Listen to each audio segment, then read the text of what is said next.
श्री शिवाय नमस्तुभ्यम। आप सभी को सावन शिवरात्रि की हार्दिक शुभकामनाएं।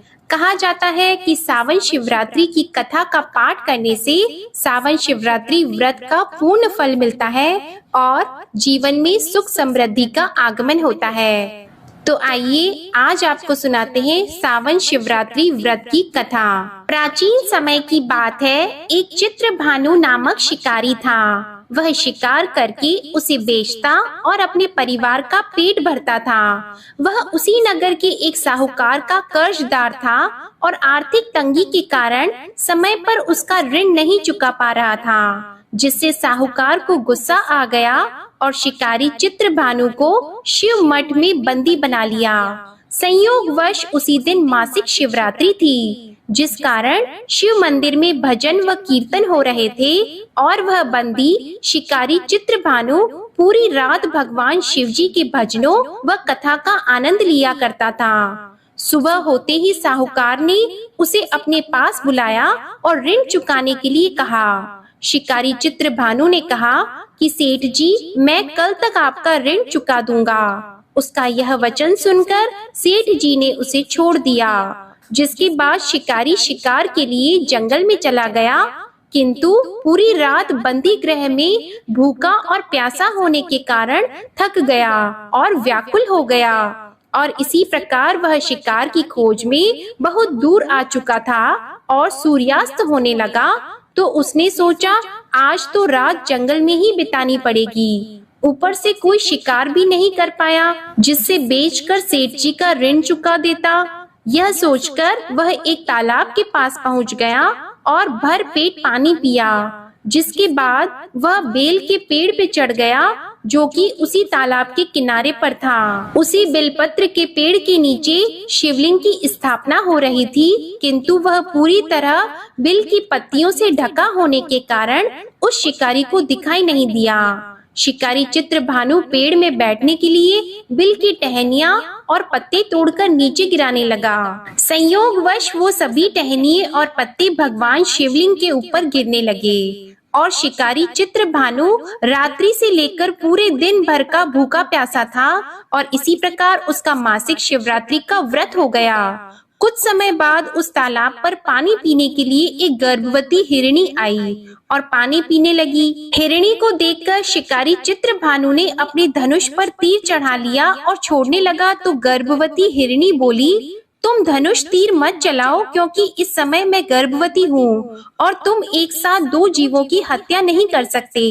परंतु मैं जल्दी ही प्रसव करूंगी, जिसके बाद मैं तुम्हारे पास आ जाऊंगी, तब तुम मेरा शिकार कर लेना। उस हिरणी की बात सुनकर चित्रभानु ने अपने धनुष को ढीला कर दिया। इतने में ही वह हिरणी झाड़ियों में छुप गई। ऐसे में जब शिकारी ने अपनी धनुष की प्रत्यंचा चढ़ाई और ढीली करी, तो उसी दौरान कुछ बिल पत्र के पत्ते झड़कर शिवलिंग के ऊपर गिर गए। ऐसे में शिकारी के हाथों से प्रथम पहर की पूजा भी हो गई।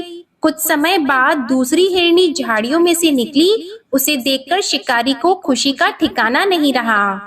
चित्रभानु ने उन हिरणों का शिकार करने के लिए अपनी धनुष उठाया और तीर छोड़ने लगा, तो हिरणी बोली, हे शिकारी, आप मुझे मत मारो।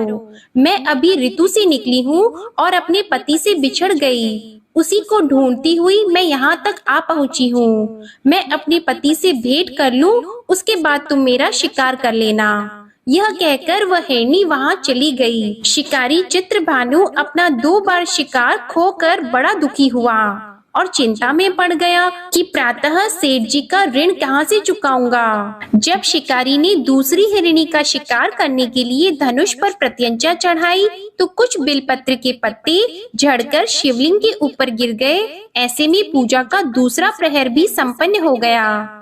ऐसे में अर्धरात्रि बीत गई और कुछ समय बाद एक हिरणी अपने बच्चों के साथ तालाब पर पानी पीने के लिए आई। चित्रभानु ने जरा सी देरी नहीं की और धनुष पर प्रत्यंचा चढ़ाई और तीर को छोड़ने लगा। इतने में वह हिरणी बोली, हे शिकारी, आप मुझे अभी मत मारो। यदि मैं मर गई तो मेरे बच्चे अनाथ हो जाएंगे। मैं इन बच्चों को इनके पिता के पास छोड़ आऊं, जिसके बाद तुम मेरा शिकार कर लेना।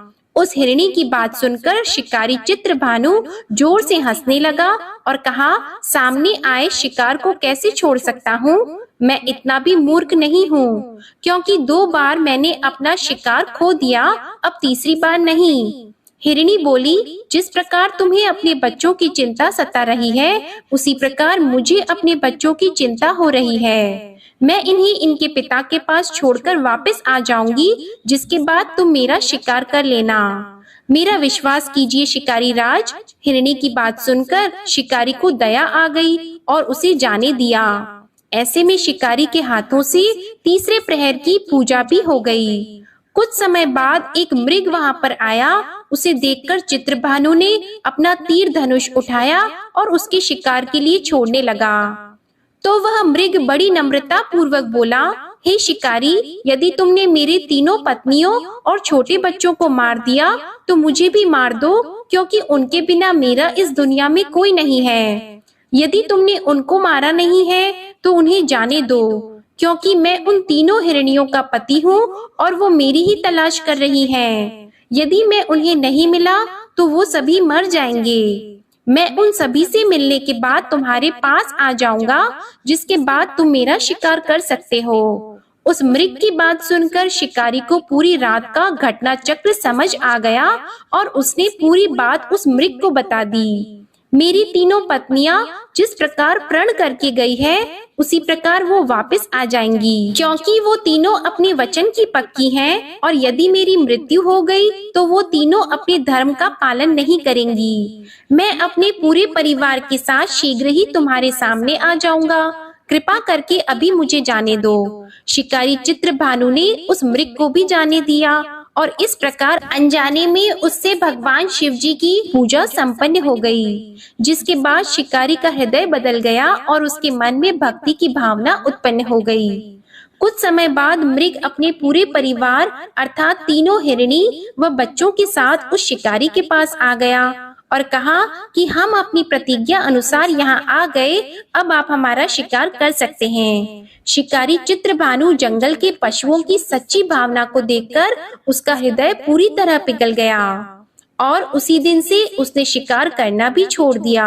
दूसरे दिन प्रातः होते ही सेठ जी का ऋण किसी और से उधार लेकर चुकाया और स्वयं मेहनत करने लगा। इसी प्रकार उसने अपने जीवन को अनमोल बनाया। जब शिकारी चित्रभानु की मृत्यु हुई तो उसे यमदूत लेने आए, किंतु शिव दूतों ने उन्हें भगा दिया और उसे शिवलोक ले गए और उसे स्वर्ग की प्राप्ति हुई। इसी प्रकार उसे मोक्ष की भी प्राप्ति हुई। ये थी सावन शिवरात्रि की कथा। इस प्रकार जो भी भक्त भगवान शिव जी की पूरी भक्ति भाव से पूजा करता है और शिवरात्रि का व्रत करके इस कथा को सुनता है, उसे सभी पापों से मुक्ति मिलती है और स्वर्ग लोक की प्राप्ति होती है। ओम नमः शिवाय। अब आप सुनिए भगवान भोलेनाथ की आरती। ओम जय शिव ओंकारा, स्वामी जय शिव ओंकारा। ब्रह्मा विष्णु सदा शिव, ब्रह्मा विष्णु सदा शिव, अर्धांगी धारा। ओम जय शिव ओंकारा। एकानन चतुरानन पंचानन राजी, स्वामी पंचानन राजी। हंसानन गरुड़ासन, हंसानन गरुड़ासन, वृषवाहन साजी। ओम जय शिव ओंकारा। दो भुज चार चतुर्भुज, 10 भुज अति सोहे, स्वामी 10 भुज अति सोहे। त्रिगुण रूप निरखता, त्रिगुण रूप निरखता, त्रिभुवन जन मोहे। ओम जय शिव ओंकारा। अक्षमाला वनमाला, रुंडमाला धारी, स्वामी रुंडमाला धारी। चंदन मृग मद सोहे, चंदन मृग मद सोहे, भाले शशिधारा। ओम जय शिव ओमकारा।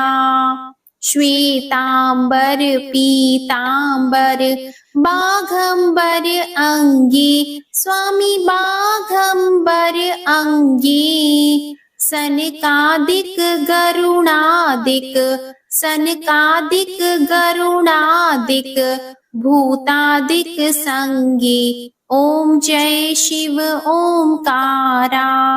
कर की मध्य कमंडल चक्र त्रिशूलधारी, स्वामी चक्र त्रिशूलधारी।